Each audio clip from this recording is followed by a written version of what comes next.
Good afternoon, everybody, and welcome to today's webinar, Strategy Meets Standards, Turning Accounting Standards into Innovation. My name is Jean Bell. I'm with Nonprofit Quarterly. I direct our Advancing Practice program here.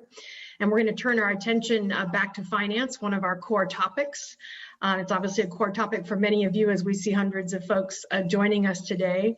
And I want to welcome Kathy Clark, CPA, and Kurt Klotz, CPA, and they're going to introduce themselves a little bit more in a minute, who are going to walk us through today's content of really looking at some of these key standards, recent standards, and not only understanding them, but looking at them opportunistically for how we can use them well as financial leaders and communicators. As you can see on this slide, we have a sponsor for today's session. One of our favorite sponsors, AccuFund Accounting Software. Very appropriate for today since we're talking about FASB. AccuFund offers hundreds of reports, including FASB compliant reports that can be generated and distributed directly from the system. It also does great metrics and dashboards. So have a look at that if you're in the market, and we thank them for allowing us to bring this session to you completely free of charge. I also want to remind you that we always have a pop-up evaluation at the end of our sessions to give our presenters feedback and to get any ideas you might have for the program. So please wait for just a few seconds when the session ends, and a very brief survey will pop up. We value your feedback very much. With respect to Q&A, in our webinars, we use the Q&A box, not the chat function. So you can enter questions as they arise in the Q&A box. As you can imagine, with such a good deal of content and only 75 minutes together today, we won't get to all the questions. So I had an idea. As some of you know, Kurt Klotz is also a writer. We've published his work at Nonprofit Quarterly. And so I said, Kurt, what if I send you the Q&A report after the session, and you can use it to look at themes and write a follow-on blog. So know that you're actually contributing to Kurt Klotz's next blog by entering your question, even if we don't get to it today. Near about halfway, there's a break where we are going to take a couple of questions. We'll try to do that in a thematic way, looking at things that have come up multiple times. So there'll be a couple questions there, and then if we have time at the end, maybe one or two more, but we're not promising that. But again, enter your questions, and there will be a follow-on piece. So with that, and I'd like to turn it over to Kurt to get us started, and I'll see you at the Q&A. Thanks, Jean. Great to be here and good to be with all of you at Nonprofit Quarterly again. I'm Kurt Klotz. I'm the Director of Nonprofit Innovation at CLA, and come to that role just in the last couple of years, but after about 35 years in the nonprofit world, 25 of those in various financial leadership roles. So really pleased to be here. I'm going to introduce Kathy and let her introduce herself. So Kathy, if you wouldn't mind just saying a word. Thank you, everybody, for including me in today's webinar. My name is Kathy Clark. I'm the Chief Assurance Officer here at CLA. I'm also a past member of the FASB's Nonprofit Advisory Committee, and I sit on the AICPA's Nonprofit Section Council. So again, love to be here today and always love presenting with Kurt. Thanks, Kathy. Kathy and I are going to be a lot freer to discuss things today if we give you this brief disclaimer, which is, Kathy and I are both CPAs. This disclaimer basically says that today we're not your CPA, which means that we can talk freely, but nothing that we say is in any way meant to be specific advice on any topic you might have. And once we say that, then the firm relaxes, we relax, and we get to go off and have fun together. So that's all we need to do with that. And just a couple things to set up the theme for today. I am really excited to present with Kathy because, you may all not realize this, but before I came to CLA, when I was VP of Finance and CFO at Propel Nonprofits, which many of you may know, and Kate Barr and Propel are great friends of the nonprofit sector, and certainly Jean and Nonprofit Quarterly know them well. But when I was there, I was audited by CLA. So at some of the things you see presented today are even things that I was first innovating with when I was a VP of Finance at Propel, and CLA was my auditors, which means at some point, Kathy may even actually have seen some of these things as her audit teams had to run them up through the assurance, a quality review to make sure that the practitioners like myself weren't getting too out of line out there. So I really have a lot of fun having Kathy as part of the conversation. But really our main focus today, and we do have a lot of content, so we'll try to be clear and concise and about the content, but give you a chance to respond. But really is to learn the standards that we're talking about. And we're talking about 4 or 5 different standards that have come out just in the last 3 or 4 years. that are significantly important to the nonprofit sector. We want to get you to give you enough information to understand them, but then to do something more with them, which is to implement some strategies around how to put them into use, both to satisfy any audit needs that you may have to actually present them well to the world, but also to go beyond that and just use them as a starting point to do better nonprofit finance, to be stronger in the way that we do our finance and in support of our missions in our organizations. And the 5 areas we're going to talk about today are really each one of them, not all of them are from different standards. Kathy will be able to explain sort of some of the detail on each of these, but we're going to talk about liquidity and liquidity management. So basically what funds are available to do our work, functional expenses by nature, which is a place where I've actually done some writing, and something that you'll see from me in this presentation is my introduction to Nonprofit Quarterly about 4 years ago. Some things about revenue recognition and a way to like sort of both know it well enough to respond to it in a way that's both accurate and brings a lot of flexibility to us as nonprofits. A good bit of information about reporting on grants and contributions, again, with the idea that there are standards in place about how we do these things, but to take them beyond those standards and use them to our benefit. Oops, I got hit. And then the last one is the gifts in kind, which is a very recent standard, just in 2020, and not even yet effective, but there is new guidance about some of the reporting we need to do around gifts in kind. So we'll talk through those 5 areas today. So Kathy, you want to take it away with the first one? I would love to. So I'm going to be, and the run of show today is I'm going to be talking about the standard, and then Kurt's going to tell you how to be innovative. So we talk about ASU 2016-14. It was a reporting model standard, and the intent of this, just so that everybody's aware, is to help you as a nonprofit tell your story better. One of those things related to liquidity and availability of resources. The FASB had heard over and over again through their outreach that there's a lot of confusion as to what net assets, unrestricted net assets meant. Did that mean that if you had a balance in unrestricted net assets that you had that all of that money was available and it was liquid? As all of you know, that's not true, correct? That's not, there could be other restrictions, and there may, relating to that, and some of them may be illiquid assets. So what this disclosure was intended to do was to help you provide to the readers in your financial statements qualitative information about how you manage available resources and your liquidity risk. Again, how you as the nonprofit manage that. And then to also give some quantitative information to help the reader understand what's available for general expenditures within a year of the balance sheet date. Now, again, it's how you want to tell the story, and the FASB gave many examples of how you could accomplish this, but they were just examples. So when we think about this, you're required to talk about in the notes, what is the information about the liquidity or maturity of assets and liabilities, including any of those that are donor restricted or self-imposed limits. So they did go through and clarify the fact that if you have by board vote, again, by board resolution, so not by management decision, but by board limitations, have set a limit on funds to be used for a particular item, those are not available. So those are items that they refer to as available. So again, if you've gone into your board and created a liquidity fund, that is a self-imposed limit. So then you need to identify those limits on those availability of assets and within the next 12 months. And that availability can be affected, again, by the nature of the assets, the external limits imposed, again, donors, laws, or contracts, and then internal limits imposed by the governing board. So Kurt, the next one.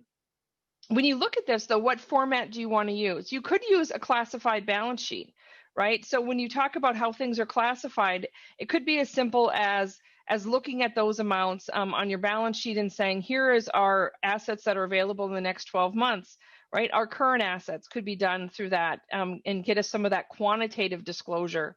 And then we can also look at, do we want to talk about what our gross amounts are of those financial assets, or do we want to disclose net? Now, why do we like to disclose gross versus net? We have a tendency in the accounting world when we draft our footnotes that we like the footnotes to tie directly to the balance sheet, right? We don't like to disclose net amounts, or we like to show a reconciliation. It's not required. You can do a net amount, and just making sure what makes sense for you as a presenter of the financial.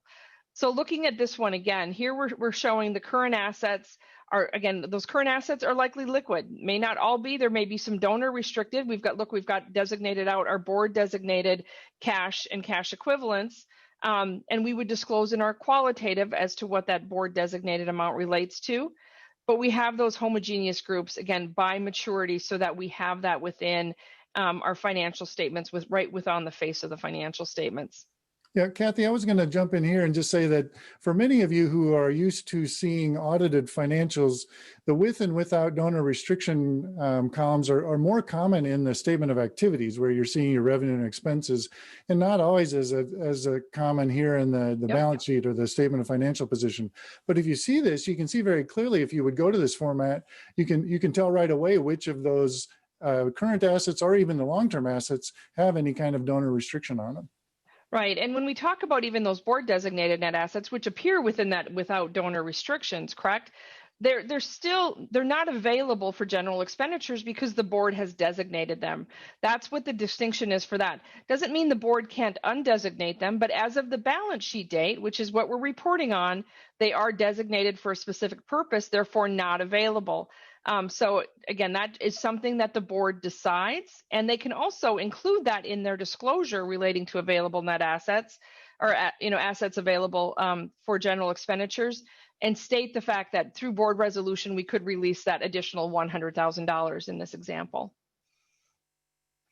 So how about we look to the next one? So here's just an example of showing our gross ones, right? Where we just start with, here's our total current assets. We know those are financial assets. Again, we're only talking about financial assets here, right? So we're not talking about operating assets or other items. So it is truly financial assets, assets that will be converted to cash without any additional process. So it's not inventory, but it is cash, it is contributions receivable. It could be your investments as well. That's not included in this one. But again, starting with total current assets, and then backing out those that have donor restrictions, board restrictions, and again, contributions receivable with those donor restrictions. So that's an example of how you can do it. Another one is just to start with the net, right? You come to the same answer at the end of the day, and both disclosures are completely correct. And at the end as well, you are really required to disclose the net amount that is available for expenditures. So even this level of detail is not technically required by the standards, and therefore you could just disclose that one number and then leave it for your readers of your financial statements to try and determine what the components are. We just call that, kind of math fun. We don't really want to do that. We want to be transparent to the readers of our financial statements. But again, understanding what the rules are and what is actually required can help you decide what is the level of detail that you need to have within your footnotes. Thanks, Kathy. I think that what you're calling math fun is also another place where nonprofits, we can do more storytelling if we show a little bit more of the detail. If we show that gross amount and then show what we back out. Well, and one of the things we didn't show was other liquidity items, and we'll get into some of those things there. But if you had a line of credit, you could disclose that as well, that's also available. It's not something we can include in the gap number, the required number, but it's something we can include in that that qualitative information. Yeah, thank you. That's like a perfect segue into the next part of this, which is right. I get the fun part. I get to jump off of Kathy's excellent summary of the standard that's guiding us here, and then want to assure all of you that FASB standards are meant to help clarify, make comparability an issue between nonprofits, to help us as a field get more unified in the way we present things, but they actually are minimum requirements. And FASB, all throughout its pronouncements, it's these accounting standards updates, where many of these standards that we're talking about today are coming from, says over and over again, you have a lot of flexibility in the way you present these things. So just know that, the more you learn about them, the more flexibility you'll have, because you realize you can meet the standard and still go beyond it with more storytelling. And one of the things that I wanted to bring up here as an issue, especially in liquidity, is that just to satisfy the standard, we're talking about those net assets that are available for general expenditure. Now, this is a place that's not well defined by FASB. It's left open a little bit. But the way that Kathy outlined, there are sort of the limitations that are on it, both external and internal. We have to make sure that we account for those limitations so that people know what of our funds are available for immediate use and for any purpose. But, as nonprofits, we can go beyond that and tell more of the story about what is available beyond that. Now, we can't put them in the same section of the disclosure, right? We can disclose to the minimum requirement, which means we satisfy this disclosure around what's available for general expenditure. But think about this one. This is one of my favorite sort of issues, is that there are a lot of folks who don't really understand that in the nonprofit world, we get a lot of funds that are restricted by the donors, but we're going to be using them in the coming year because a lot of the work we do is exactly the work that the donors have restricted the money to do. So that it's not like that we shouldn't confuse the available for general expenditure with that those are the only funds we have available for operations. So we can go beyond that. So what you want to do is be able to add more information into our note disclosures and into the information we share to actually talk about the sophisticated way you manage your organization and its liquidity needs over the course of the year. So go beyond the minimum to add more information. And so here's an example of that. If you think about the qualitative disclosure, and Kathy mentioned it, that there's a qualitative piece of the disclosure, which is, I just consider that the narrative, right? The storytelling. And then there's a quantitative piece of the disclosure, which is the numbers, right? And you always have to have those two things together. But for the idea of restrictions, just to know that putting something into our audit notes that says, yeah, we have restricted money, we can't count it as available for general expenditure, but we certainly are going to use a portion of that this year.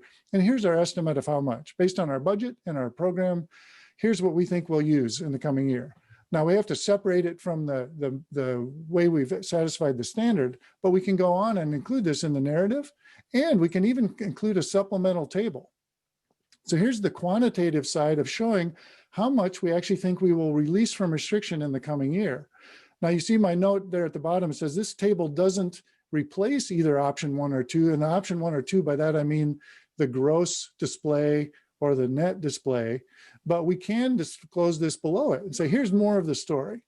And Kathy, I think maybe a little reassurance from you as the chief assurance officer for one of the top 8 accounting firms. Are we okay to do this, to add more to the story?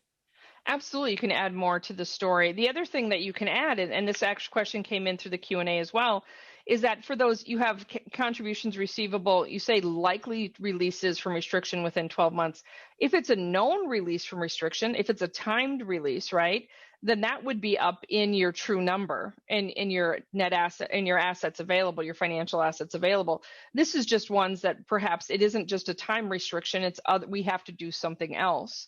Correct, and we're unsure if we're going to be able to release that. So you can always add more to the disclosures to tell your story 100%. Right, and I want to tell you that I have felt, quite fortunate that, and it may seem like my independence on this issue is in question now that I actually work for CLA, but CLA was my auditor for 8 years at 2 different organizations before I came to them. And what I always appreciated is that my auditors were up to the task. They knew the standards well enough that they weren't rigidly applying them. They saw when we were meeting the minimum standard and then going beyond that. And so you may have to educate your auditors if they're not there. And remember, sometimes you're dealing with your audit, the folks who are out doing the field work for your audit might be some of the more junior members of their audit team. So make sure you talk to the principals and partners involved. And if you have some issues where you're trying to be more creative with your storytelling.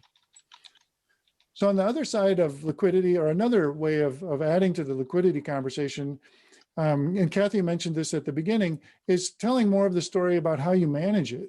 I mean, we may not think of audits as a place to communicate your sophistication as an organization, but frankly, you can add a lot in your audit footnotes, because the folks who are going to actually go to that point and read them are the folks who are going to care about things like this. And so I've actually suggested that one of the places you might actually talk about reserve policies is in the liquidity statement, right? If you're talking about liquidity, then maybe call out the fact that you have a board and a management team that has thought out reserves in a sophisticated way, that you can put those out, put your process, how you came to the amount of reserve that you have, and put that in, and then show where you stand against it.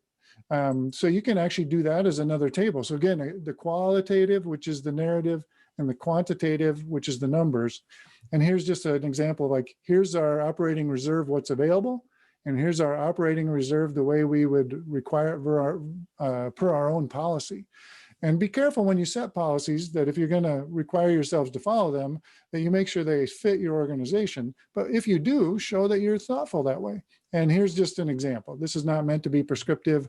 I'm actually really sorry I use 90 days as the amount, because it's one of those fallacies I hear in the nonprofit world all the time, that somehow 90 days reserve is some golden rule. It is not. Your reserve policy should be based on your own receivable cycle, your own organizational cycles. So that's just a quick run through sort of a standard and the response to the standard. And so we'll move on. So Kathy, if you don't mind taking us through the functional expenses by nature. Right. Again, so this was an additional standard that, or piece of that same reporting model standard. And this is something that if you're a voluntary health and welfare organization is something that is not new. You've always had to required to have this statement of functional expenses. However, the intent of this was that there was more and more regulatory or watchdog organizations that were looking for this information, and they wanted this piece of it. And when we think about who our donors are, some of your larger donors may have access to the board and have access to say, how are you spending your money, or how are you spending my money as the donor? But just a general donor may not. So they may, thinking they may be interested in that information to assess that before they donate to your organization or offer you a grant. So it was really trying to kind of level the playing field for some of those nonprofits that didn't fall into that voluntary health and welfare.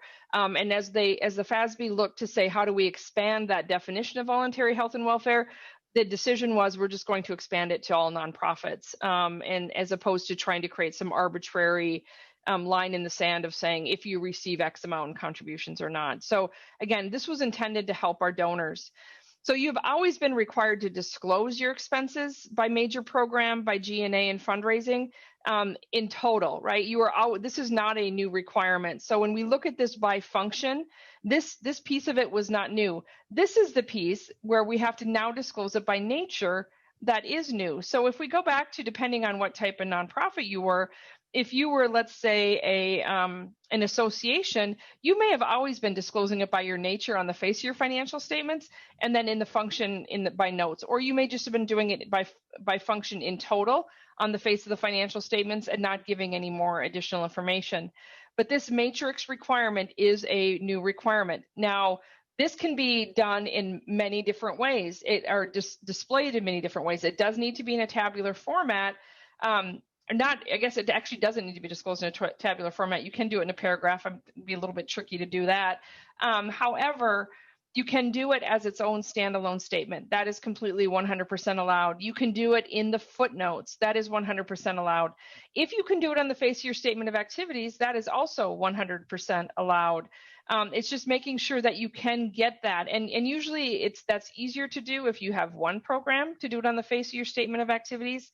But beyond that, we've typically seen either an additional statement or within the footnotes. So again, making sure that you have that broken out somewhere.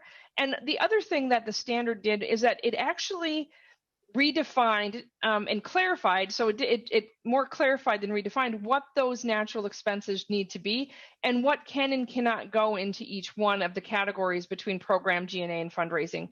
So really trying to help get us on that consistent playing field of what goes into which bucket of the different categories that we're disclosing.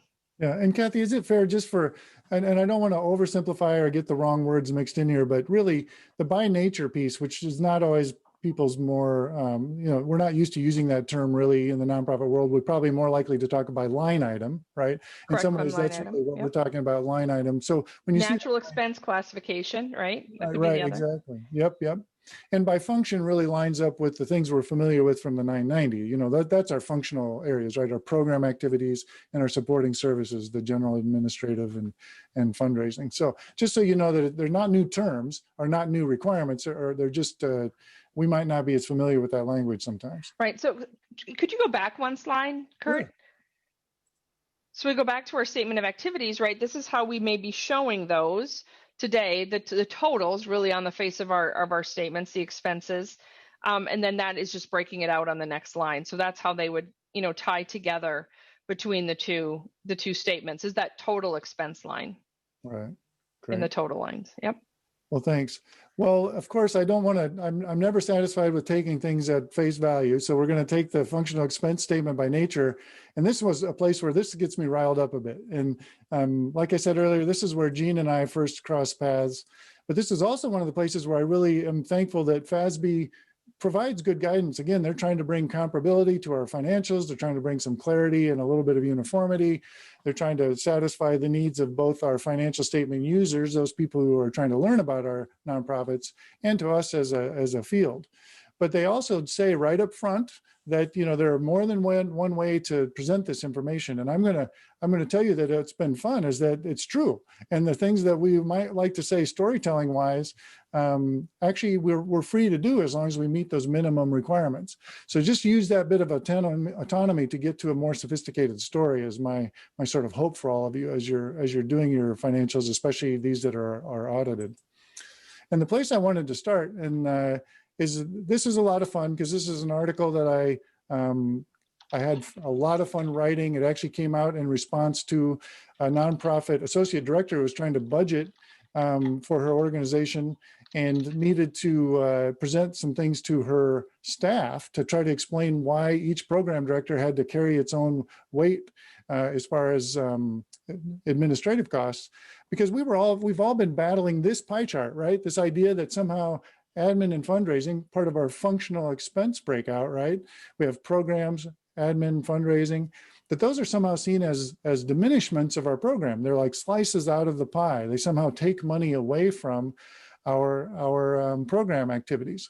And so I fought back on this issue and have for years and decades, and finally, just literally on a legal pad with this associate director, came up with a way to try to explain this differently. And so she and I worked out this diagram, which was, what if instead of looking at those functional areas, admin and fundraising as slices of the pie, what if we put them at the core or the center of the pie?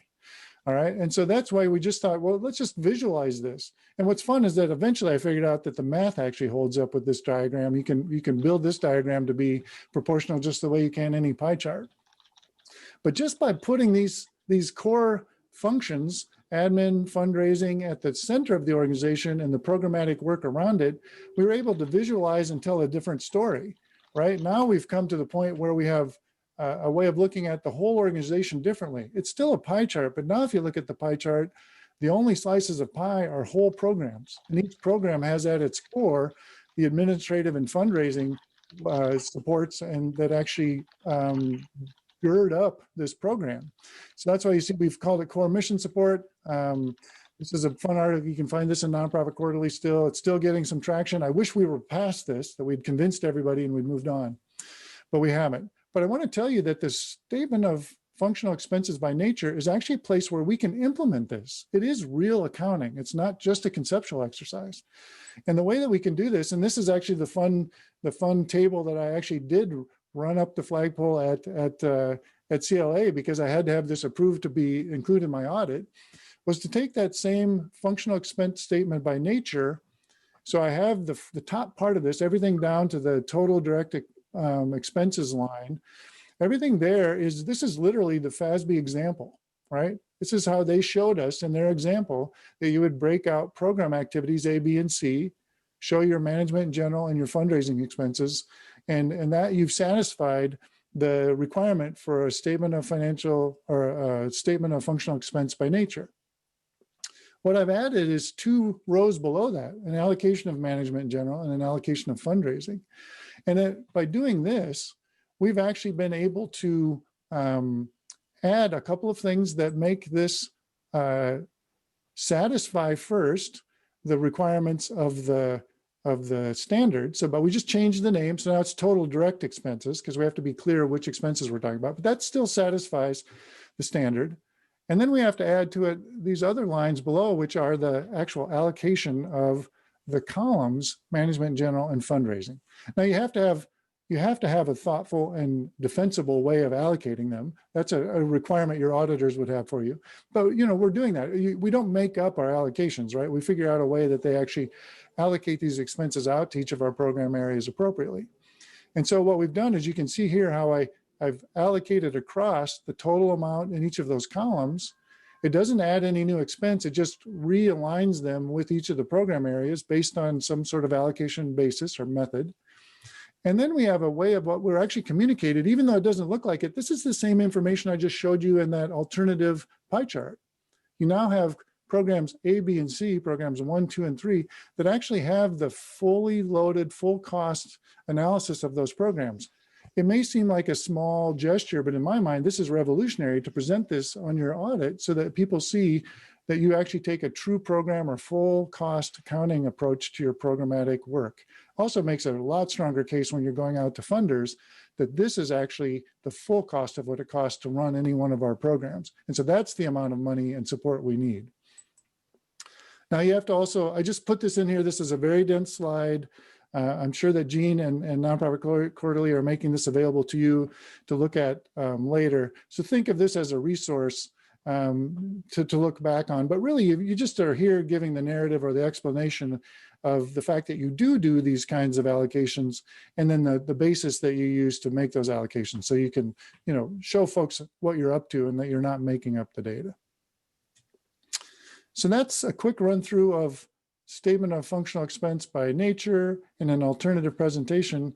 I think we can stop here for just to see how we're doing with the Q&A or any comments that you might have, Kathy. So Kurt, I saw a couple questions. I know Jean's going to jump on, but I saw a couple questions while she jumps on. Could you talk about reserves and what some of those best practices are relating to reserves?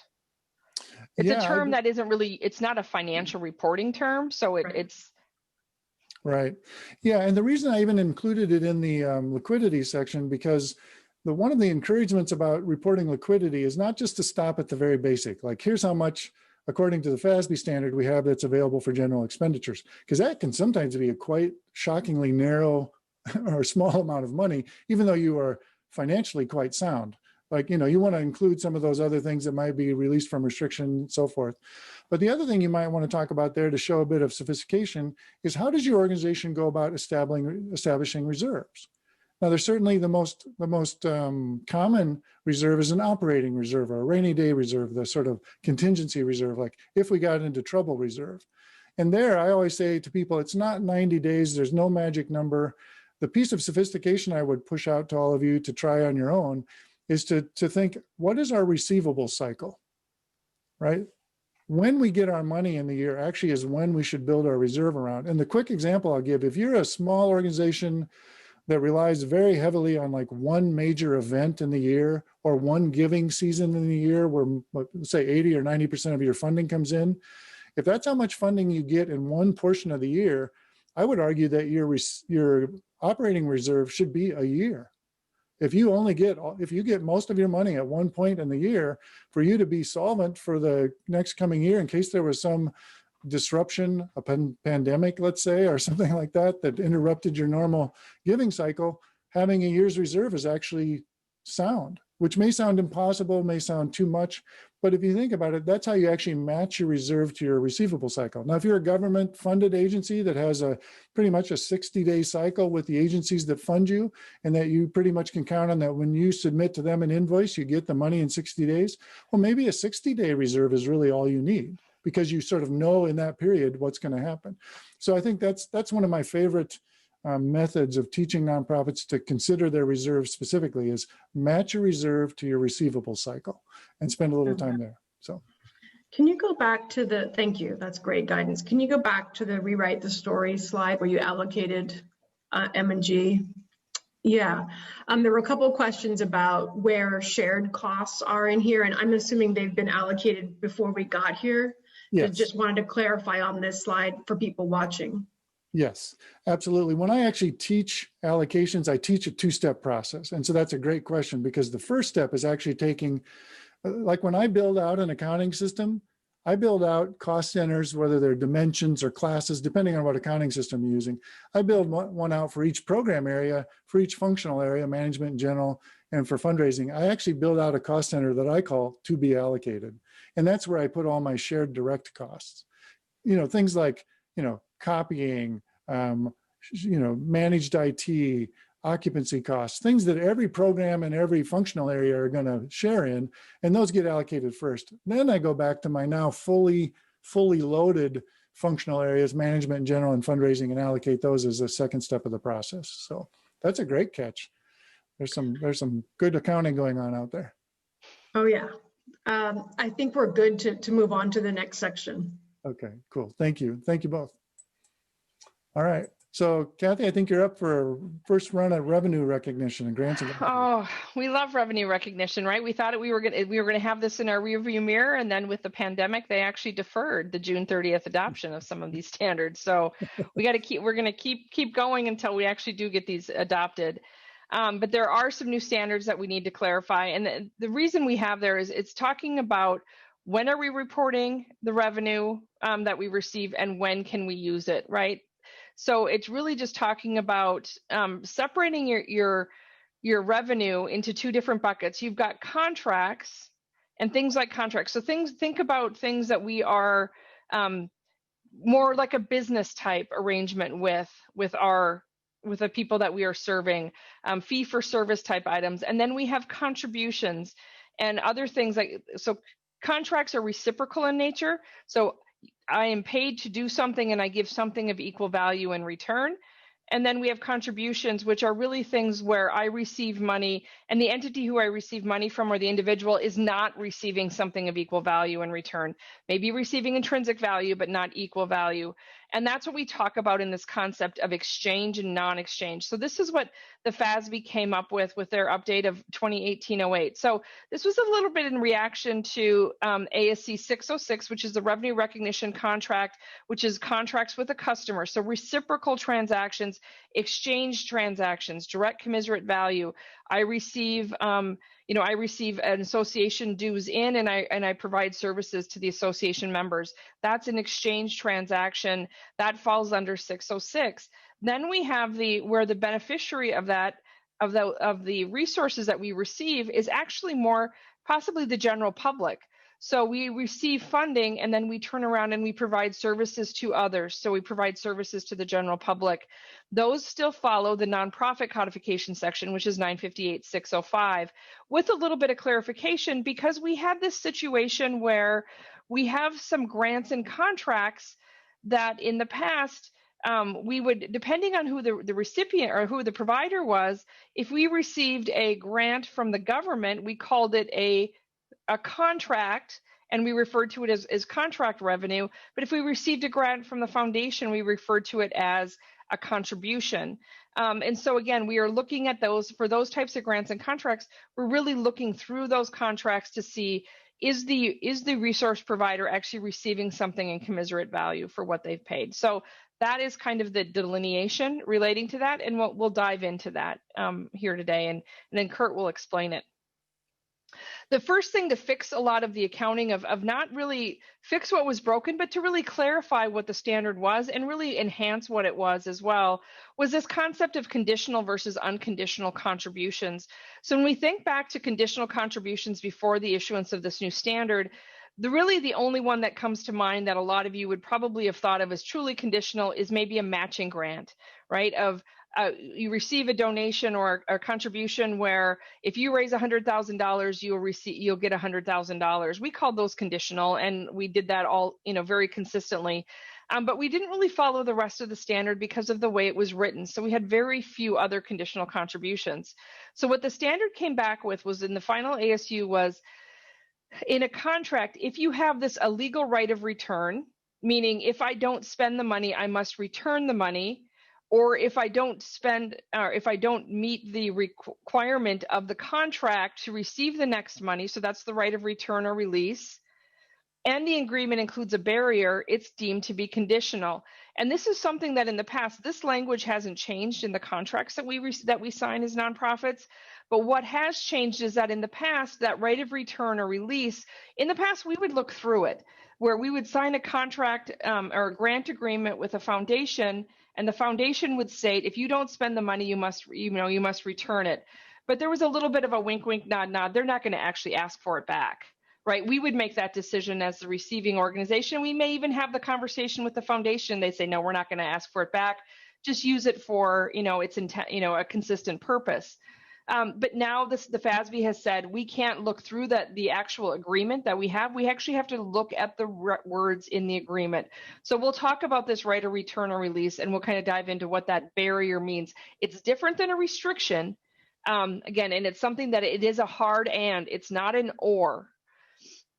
So when we think of these barriers, so right of return, I have to either spend the money or return it, or if I don't spend the money appropriately, I won't receive the next payment, which is consistent with more of a government type grant, and a barrier. So here's the barrier.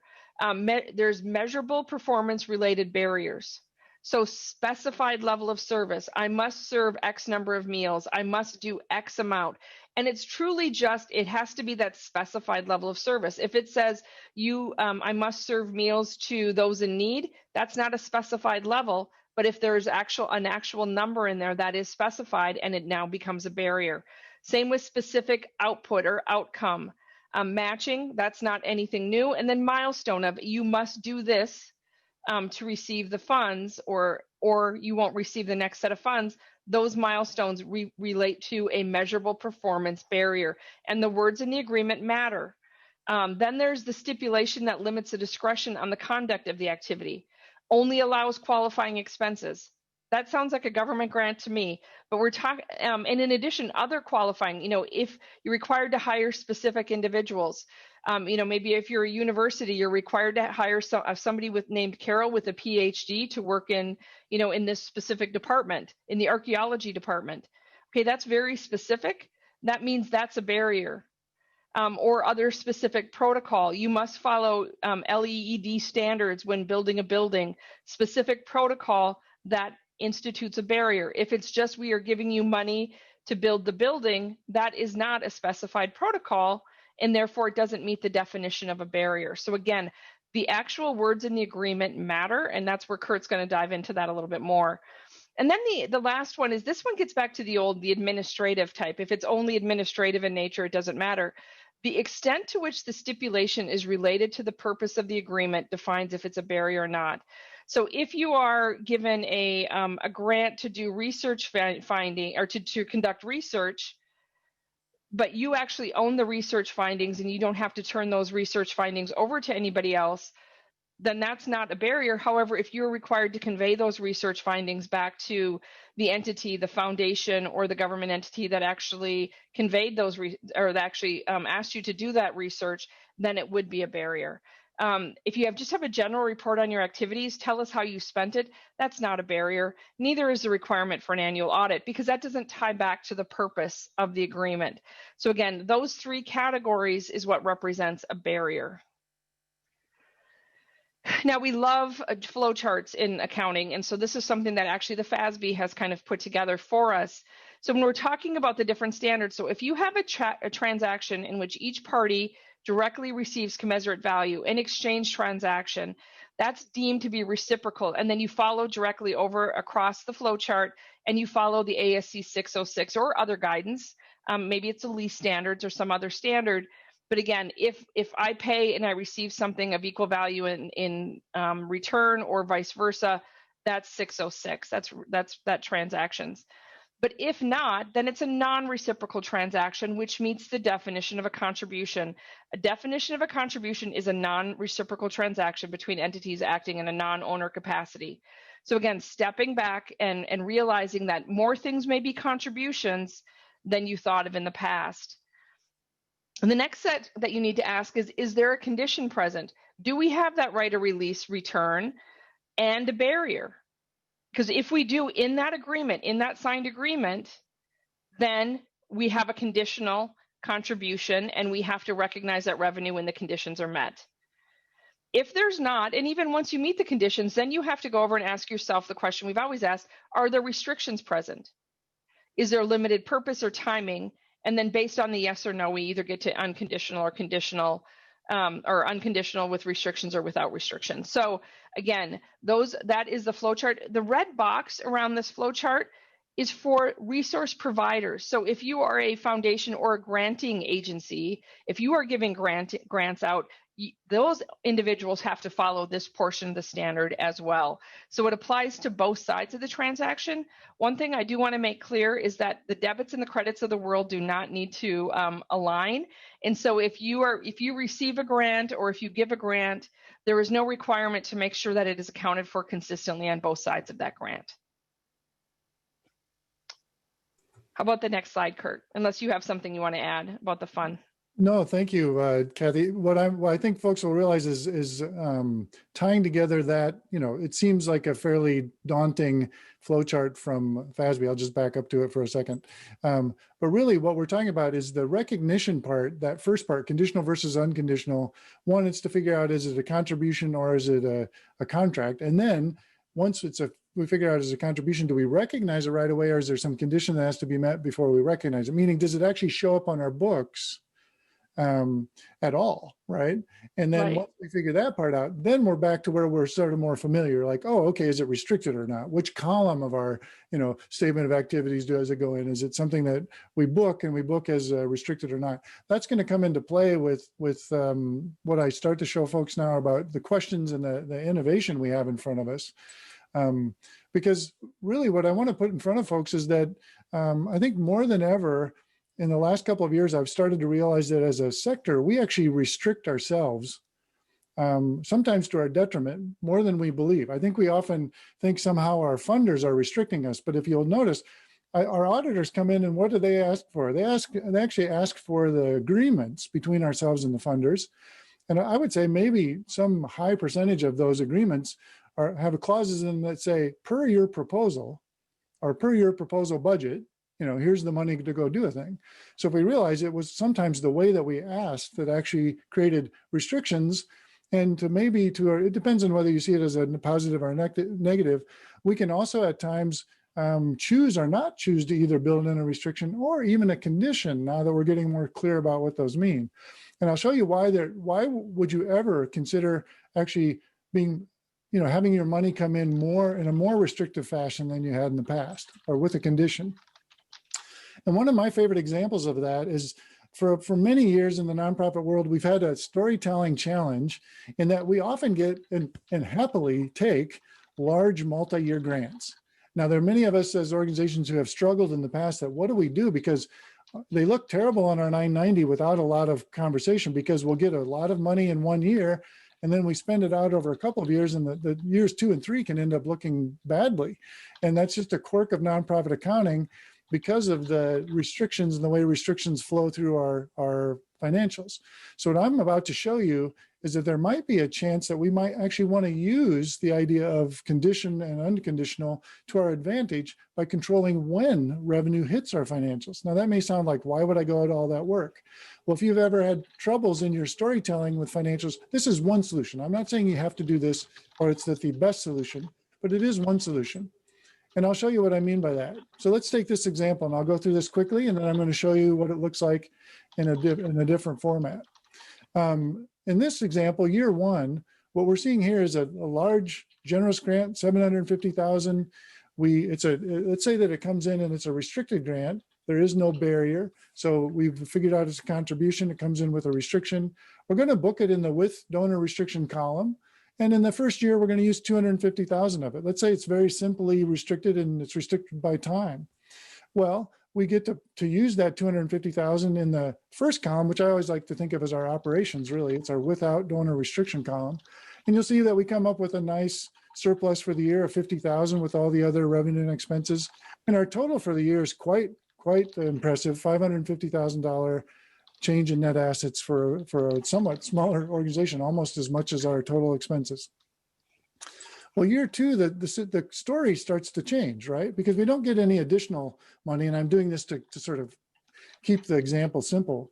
Well, we're going to use another $250,000 of that $750,000 grant. And as that comes in, we release it, and here's how it flows through the financials. We release it in the with donor column, and we show it as a credit to the without donor restriction column. And you can see that we have a nice gain again in our without donor restriction column of 75,000. but our total column turns negative because we've gotten, and we're just saying in this example, we got no additional restricted money to overcome that amount that we released. Now we're showing a negative change in total net assets of 175,000. Now, sophisticated users of nonprofit financials know what they're seeing, but I would say the vast majority of our donors don't always know that this isn't a bad thing, that you got the money in year one, you're just now using it in year two, and this is just a quirk of our financial storytelling. Well, it continues into year three. Again, if we had the same situation, didn't any additional with money in with donor restriction, we use again the third year's 250,000. We have again even a better year in the without donor restriction column of 100,000, and again we're negative this year at 150,000, a negative $150,000 change in total net assets. That story again, quite familiar. Your auditors would not be concerned. Anybody who knows nonprofit finance would not be concerned. But again, if you're just trying to tell the story differently, and you want your totals on your 990 and other places to show a different story, then you just, this is the inadvertent effect of having a restricted grant over multiple years.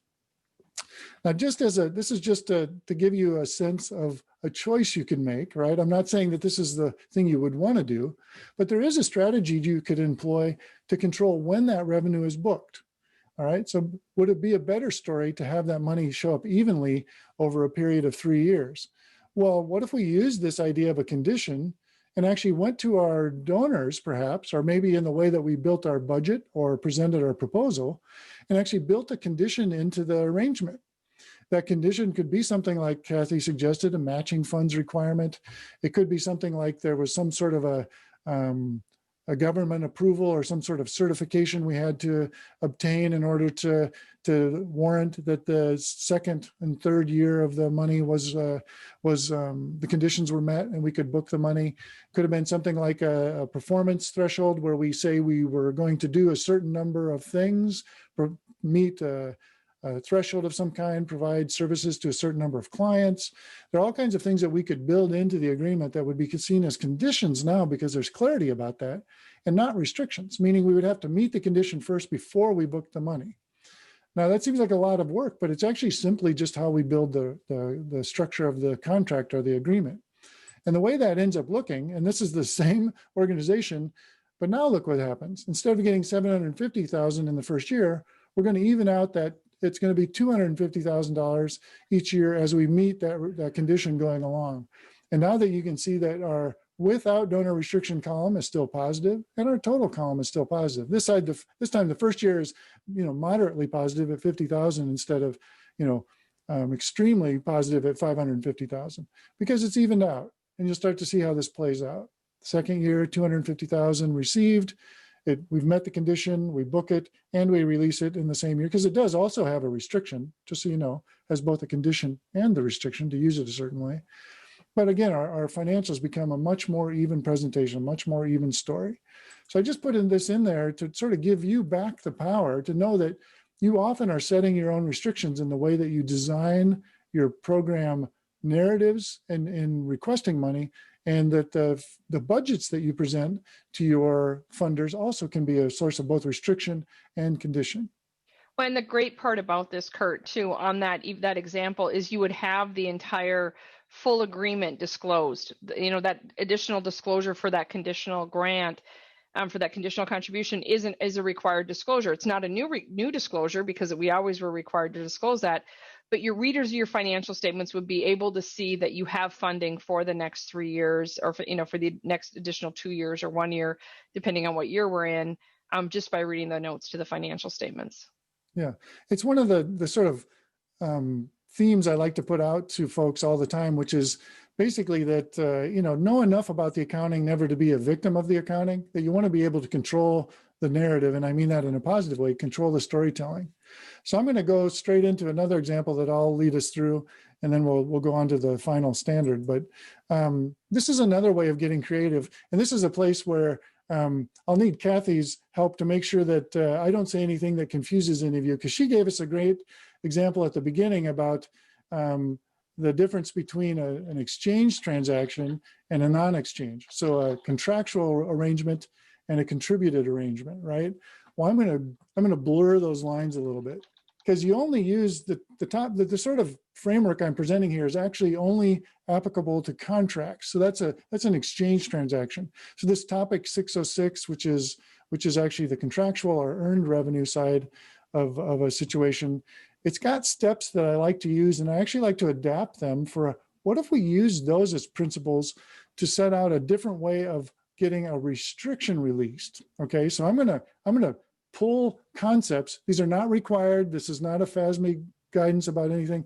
This is taking just a great sort of step-by-step concept I saw over on the exchange transaction side and bringing it over to the contribution side, because I like what it does. I like it. I think it actually gives us a lot of flexibility for how we get money released from grants. And here's what I say. I just put out these 5 steps. It's basically saying on the contractual side, it was making sure there was some sort of a contract there. So on the grant side, it would be we have an agreement with the grantor, right? On the contract side, where it's actually guidance, you have to sort of identify the performance obligations, who promised to do what. And in the grant world, we have grant deliverables, right? We identify what we say we'll do with this grant money. And on the contractual side, which is, again, that's guidance for contracts, we have to determine a transaction price. Well, in the nonprofit world, we sort of set up a grant amount. Here's what we're asking for, right? On the contractual side, we have to allocate that amount to all the different obligations we've promised. Well, what if we take that concept? That's the one I want to focus on. What if we take that concept and in the contribution world, in the grant world, we actually divide our budgets up by deliverable rather than by line item? What if we say we're going to do these things, and here's how much we're assigning, here's the value or the cost, depending on how we do that. Here's the amount of money we're asking for, basically, is the agreement for each one of these things we do. And then as we do those things, on the contractual side, you would recognize the revenue when you did the thing, right? That's how you would tell that you'd done it. Well, on the contribution side, we would release the revenue as we completed that deliverable. It's an alternative way of having and as long as the agreement was, upfront and clear with the funder, they're agreeing that you can release the money in this fashion. So I'm applying a concept from contracts to a way that we could release money in the contribution world. Now I'm going to go through a quick example of this, so it's not, hopefully that may have been a little dense for all of you, but just hang with that idea that what I'm going to give you as an example is a deliverable-based budget. We're gonna, and this is one of my favorite organizations. I made this up. I think it would be a really good organization out in the world, but they do civic engagement work. They have 10 educational workshops about city government during the year. And then they give two tours of the city council meetings and how to engage with your elected officials. And we're going to prepare a budget that asks for 100,000, and we're going to design that budget to fully fund the work. All right. So even though I'm going to ask for the money differently, the first step is always to do a full cost budget. This is where I would actually take you all the way back to that statement of functional expenses by nature and say, sure, do your budgeting that way, because you want even this project or program budget that you're putting out to the foundation, you want it to be true full cost accounting. So you'll notice I have line items in here for an admin allocation, a fundraising allocation. I even got so brazen to include line items for provisioning my reserves. I mean, you can provision reserves by also asking for a surplus grant, saying I want 100,000 for $98,000 in expenses, or you can just build them in as line items and say, these are important things we'd like funded too. Now, what I'm going to say is that that's the way you get to the amount of money you need and make sure that you're fully funding your organization.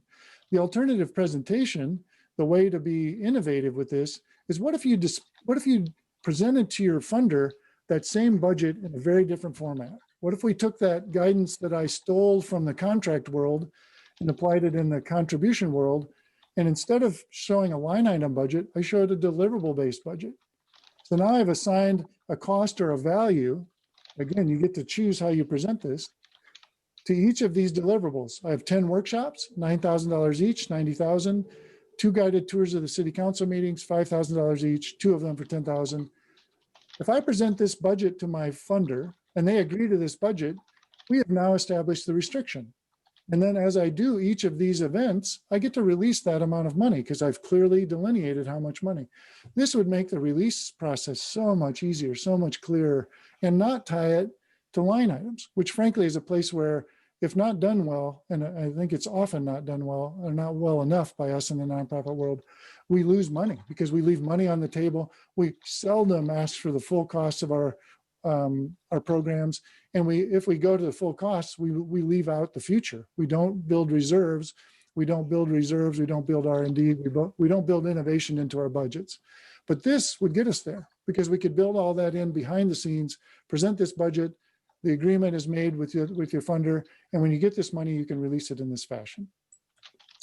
So I just want to say there is some beauty to a deliverable-based budget. It's got to be very thoughtful, and just know that not all funders, I live in the same world you do. So just know that I'm not so idealistic that I think all funders would agree to this. And you may run up against especially government agencies that would never even consider it, right?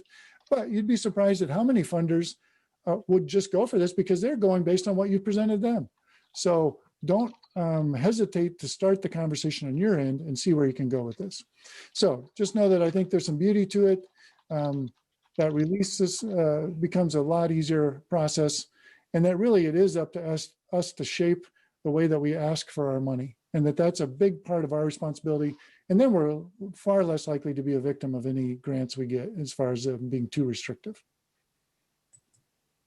All right, so there was a lot there. Hopefully we'll get some questions about that at the end.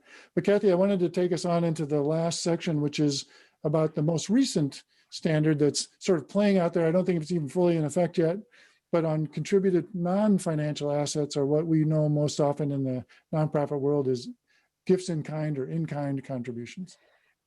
Thanks, Kurt. And just as a little bit of background, I was sitting on the FASB NAC when this standard kind of was coming to light.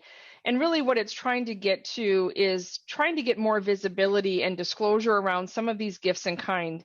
They don't exist in the for-profit world, so to speak. And so they're really prevalent in our world. And some readers of the financial statements don't truly understand what those are. I mean, we look at the fixed assets, use of assets or utilities, materials, supplies, intangibles.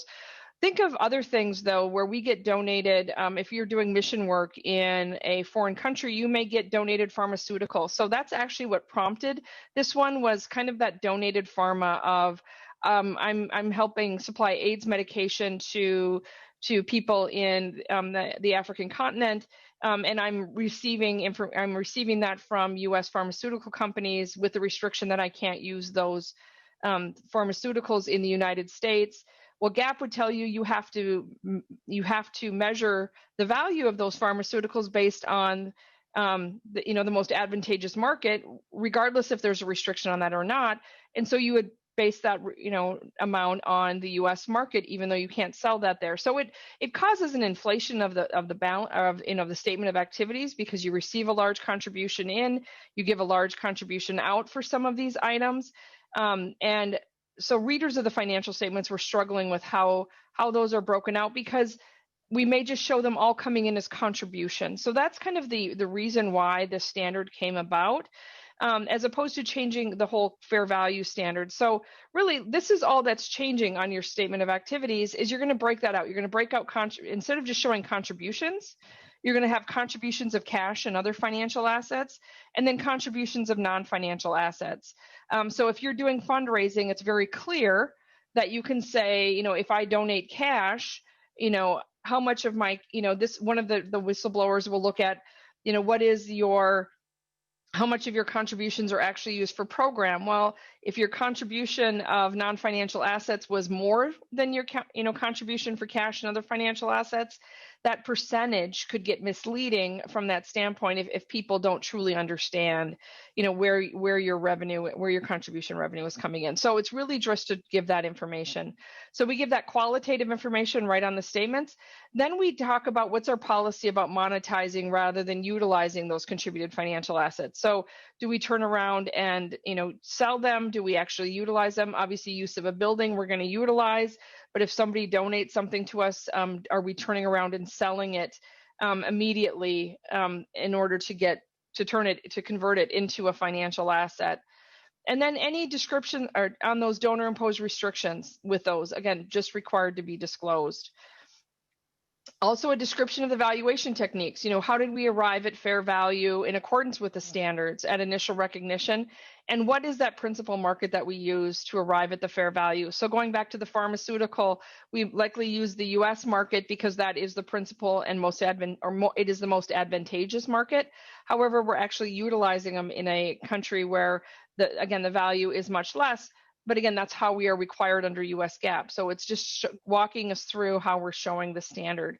So that's probably a little bit more background than you needed. But this is just some examples, showing that we do have a building. We got a donation of household goods and we got a donation of food. We talk about that we're using the building, again, for general and administrative activities. We're using it where the building's located.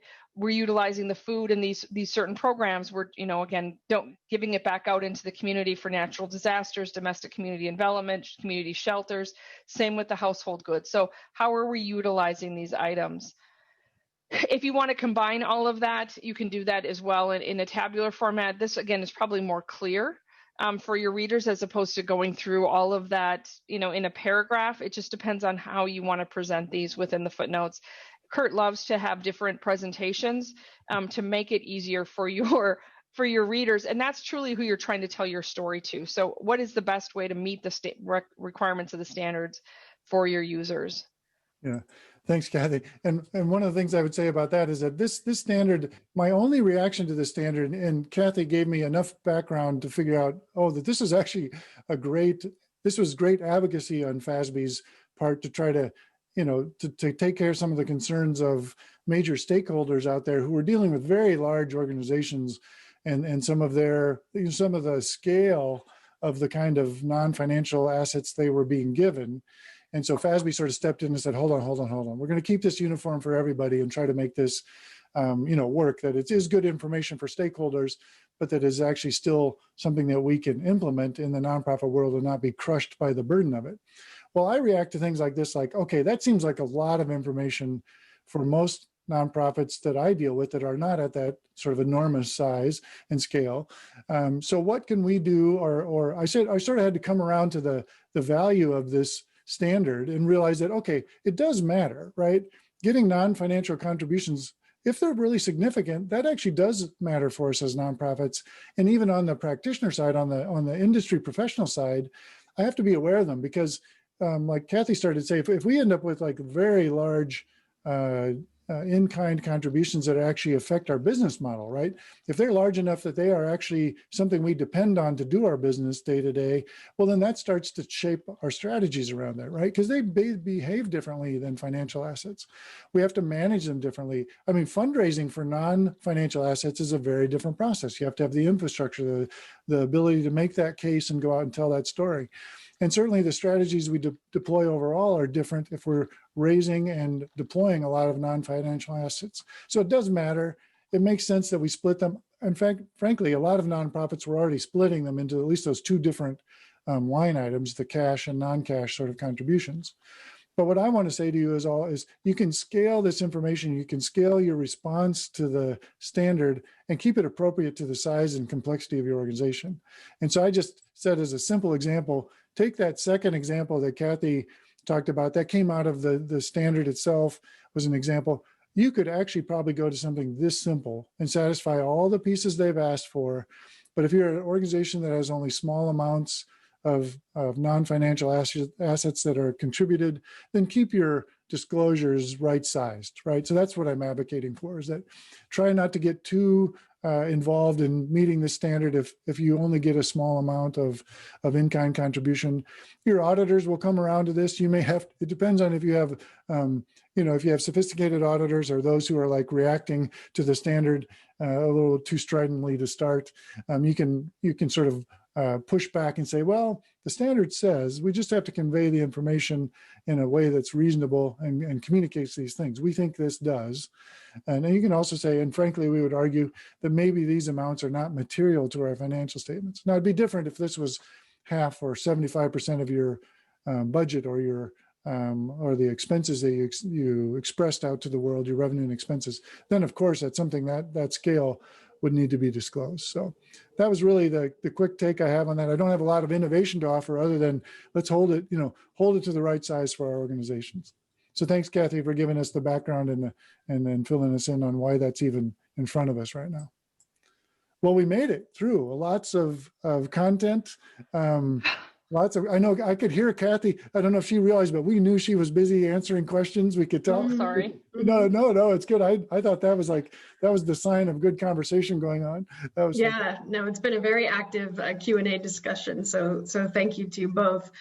Just a real quick clarification on the in-kind piece. Is this not affecting donated services? It does impact. It impacts donated services as well. So it's non-financial assets. So non-financial. So I think there was maybe wanting just to double check if there was anything strategic or shifting there with respect to professional services. There's not a change really, because in the sense that if you read through the standard, it actually says that part of the previous standard stays in effect. So the same way there's sort of if you're familiar with that, you'll know there's like sort of 3 criteria. If it has to meet all 3, then we have to look at professional service done by a professional, that stuff. Yep, absolutely. That's awesome. So that was a no to the person that said, can I book my board members doing fundraising? I'm sure they do a great job, but that's not professional service that you would buy anyway, done by a professional. So we got that one covered too. The notion of deliverables-based budgeting, deliverables-based release, and working with funders that way, Kurt, as you know, is stimulating some discussion. So I want to pose one more question around that. And you gave a disclaimer that there are certainly funding sources, with whom it's going to be a non-starter. I'll add that as someone who ran a nonprofit capacity building organization, even just thinking that way, even if we couldn't get the contract structured that way, was another good way of thinking about our business. So I think there's a lot in that section of this recording that you may want to go back to, even if you don't think your primary funders will actually convert to that method with you in some transparent way. That said, are we talking about, just some clarifying questions, are we talking about converting to deliverables and using that almost as a release from restriction or as a releasing of conditions? You could actually do it either way, because that's the thing, depending on how you build that. If you built those deliverables out as conditions and it's really, you have to be careful about how you build it in. If you build it into the contract where it says we have to do this thing, having met that condition, you'll you'll provide the next, portion of the money. That's a condition. But now if you say, we'd like the 100,000, you give us the 100,000, and this is our budget. Remember that, if it's restricted to a particular use, like we're going to use this for those, to do that civic engagement program, right? So it's restricted by use. Well, now my mechanism for figuring out how much I can release as I go is based on those deliverables. So in that case, it's a restriction, right? So it doesn't answer those questions. It can be used either way. It's all about how the contract or the grant agreement would get written. Right. And there was a couple of questions, Jean, too, about if I receive the funding up front, when can I recognize the revenue? From foundations, we typically receive the funding in advance. They'll give us that $100,000.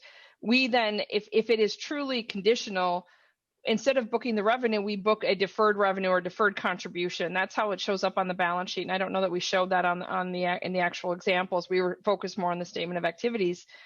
And so you would, same situation, that's where you have the right of release. So if you set it up as the deliverables to where Kurt was referring to it, where they are conditions, you would actually release the condition and release the funds into revenue as you meet those deliverables, right? Mm-hmm. So it would be, if you receiving the money up front doesn't mean it's unconditional. It just means the foundation gave us the money, and we may have a right of return at the end as well. And so it's just that piece of it that we have to be careful on, is that we don't book any revenue on a conditional contribution until we have met release that, or met the barrier, so to speak, on that. The other side is if you haven't received the funding, if it's a cost-based reimbursement grant, which is a lot of what the government grants are, once you do meet that, meet the condition to receive the funds, which is the right of release, and you've asked for the funds to come, that's when you could book the receivable and have your revenue come into play and the difference would be disclosed. So it's just making sure you understand that for a conditional contribution, you cannot book any revenue until that condition is met. Excellent. Well, so much good, reminders or updates to us, or maybe learning for some people about the core standards, but having them explained by somebody who actually is at the table when these things get decided is pretty exciting. And then, of course, Kurt giving us all kinds of ways to maneuver to be as transparent with our readers. It's good maneuvering, transparent with our readers and strategic with our positioning. So I love the concept of this session, and I know that most people will want to re-listen to it. And thank you for these resources. And I also want to call out the blog that you all have, which is Innovation in Nonprofit Finance, right, at CLA Connect. There it is. Yeah. And we're not promising a date, but that's where the blog is going to appear, inspired by this very conversation of some 450 finance geeks. So thank you in advance for that, Kurt. And thank you very much to both of you. Here comes that evaluation. It's only 5 questions. We really appreciate your feedback. And thank you again to AccuFund for making today's session free. Take care. Thank you. Thanks, Jean.